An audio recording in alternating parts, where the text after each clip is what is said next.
Therefore, I have determined that it is time to officially recognize Jerusalem as the capital of Israel.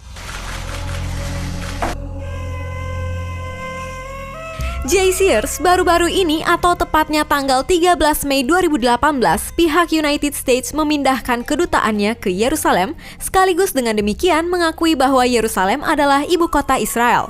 Sontak, hal tersebut membuat negara-negara Arab dan bahkan Indonesia meradang. Mengapa Yerusalem ini begitu penting bagi semua negara? Inilah fakta Alkitab mengenai Yerusalem.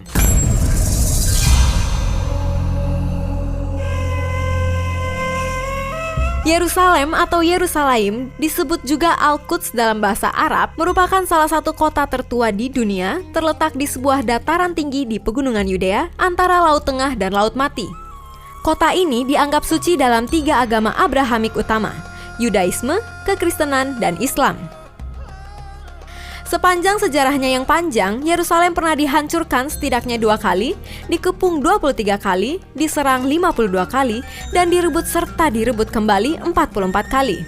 Bagian tertua kota ini menjadi tempat pemukiman pada milenium keempat sebelum Masehi. Pada tahun 1538, dibangun tembok di sekitar Yerusalem dalam pemerintahan Sultan Sulaiman yang luar biasa. Saat ini, tembok tersebut mengelilingi kota lama yang mana secara tradisi terbagi menjadi 4 bagian. Sejak awal abad ke-19 dikenal sebagai kawasan Armenia, Kristen, Yahudi, dan Muslim. Kota lama menjadi sebuah situs warisan dunia pada tahun 1981 dan termasuk dalam daftar situs warisan dunia yang dalam bahaya.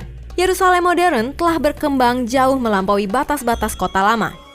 Menurut Alkitab, Raja Daud merebut kota ini dari suku Yebus dan kemudian didirikannya sebagai ibu kota Israel pada tahun 1070 sebelum Masehi. Putranya, Raja Salomo, memerintahkan pembangunan bait pertama. Setelah bangsa itu terbagi menjadi 2 kerajaan, Yerusalem tetap menjadi ibu kota kerajaan Yehuda di selatan. Di seluruh Alkitab, Yerusalem disebutkan lebih dari 800 kali. Nama Al-Quds, yang artinya kota kudus, masih menjadi nama populer kota itu dalam bahasa Arab. Nama yang tercantum dalam peta-peta modern tentang Israel adalah Yerusalem. Pada tahun 66 Masehi, pemberontakan orang Yahudi menyebabkan pasukan Romawi datang di bawah pimpinan Cestius Gallus yang mengepung kota itu dan mendesak terus sampai ke tembok-tembok bait. Tiba-tiba, Cestius Gallus mundur tanpa alasan yang jelas. Pada akhir abad ke-7, Khalif Abdul Malik bin Marwan membangun Qubbat as-Sakra atau kubah batu cadas di atas atau di dekat lokasi bait. Walaupun disebut juga masjid, bangunan itu sebenarnya adalah sebuah tempat ziarah. Di sebelah selatan Qubbat as-Sakra terdapat Masjid Al-Aqsa yang mula-mula dibangun pada abad ke-8, tetapi sebagian besar dibangun kembali pada abad ke-11.